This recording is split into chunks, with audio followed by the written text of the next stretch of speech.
All right, so right now I'm going to go through what I believe are the 5 reasons why most behavior initiatives fail. I think we need to reflect upon why our initiatives failed in the past so they can be successful in the future. You have to learn from your mistakes. So reason number 1, training. And not just any training. One of my biggest pet peeves is the train the trainer model. The train the trainer model is the reason why I cannot negatively speak about PBIS. I think one of the primary reasons that PBIS has been ineffective at a lot of campuses is strictly because of the train the trainer model. So let me get this straight. You're going to send your math specialist, your reading specialist, your AP to a PBIS training. Have them take in all this information firsthand and then have them come back to the campus and train the PBIS team of teachers, and then those 3 people and the rest of the PBIS team go and train the rest of the staff. When these people are training the rest of the staff, they're reading every slide because they don't know the information themselves. Nobody that's sitting in the rest of the staff can look at anybody up there as an expert. So when they get lost and need some help, they have nowhere to turn to. But wait, I forgot, you gave them this big, thick binder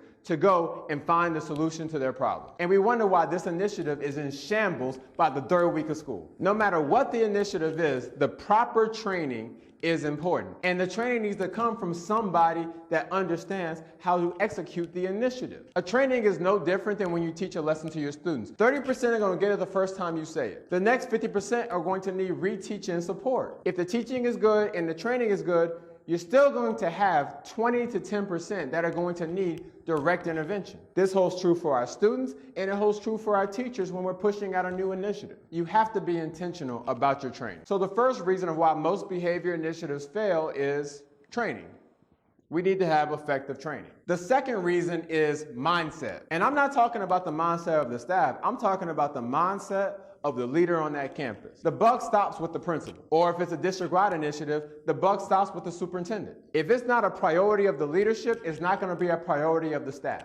As they've always said, you inspect what you expect. And the teachers and staff will be aware of whether or not you're taking this serious. If you're a principal and you say that our campus is going to be a restorative practices campus moving forward, but yet the first time 2 kids get in a fight, you suspend them, what message is that sending to your staff? In order for any of these initiatives to be effective, your mindset has to adapt to the mindset of whatever this initiative is. The same holds true the opposite way. If you're a restorative campus and you're going to go to a completely traditional consequences model, if a student cusses out a teacher, you can't just have a conversation with that student and send them back to class. You're going to have to give that student a consequence to show the staff that this is the mindset that you're bringing to the campus. The reason a lot of behavior initiatives fail is because principals and district leaders bring these initiatives in, but haven't changed their mindset to align with that particular initiative. If you truly want to be successful with whatever initiative that you bring in, you have to have the right mindset. So far, we've established 2 reasons why most behavior initiatives fail. The first was training. The second was the mindset, particularly of the leader. Next, we're going to look at buy-in. Now, the issue with buy-in is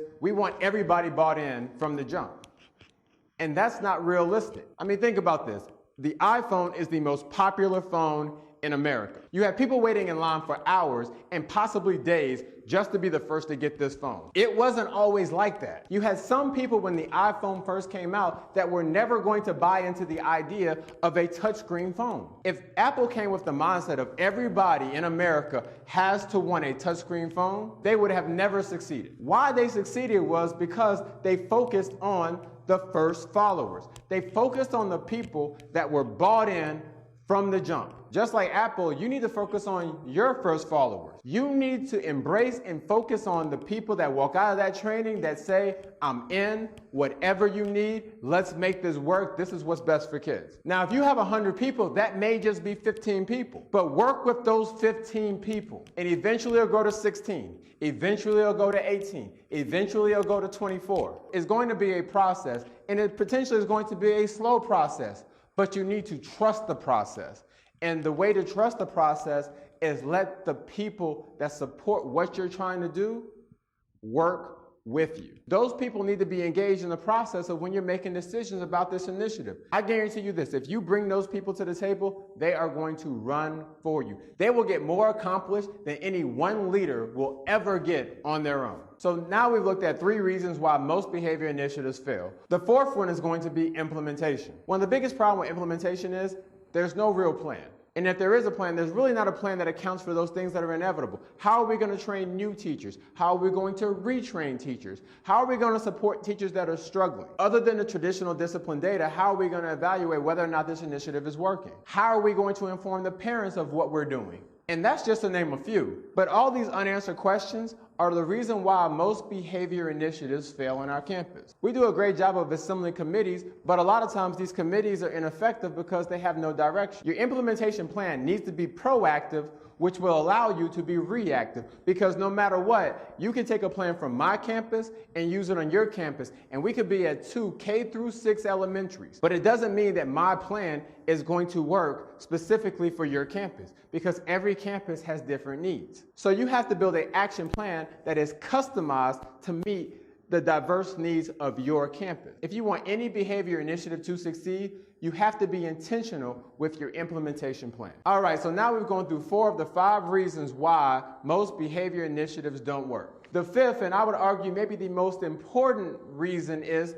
public relations. You have to control your narrative. You have to think about this. There are people that are not going to want whatever you're trying to do to work, for whatever reason. The fact of the matter is, whenever there is change, people are resistant to change. Because people are naturally resistant to change, there are people that are going to sabotage anything you do. We can't let that keep us from pushing forward. What we have to do is understand that this is what happens, and therefore we need to be proactive in getting the message about our initiative out there. You need to proactively be communicating with everybody on your staff. There needs to be complete transparency with this process. Whenever something good happens, you need to share the good that happens.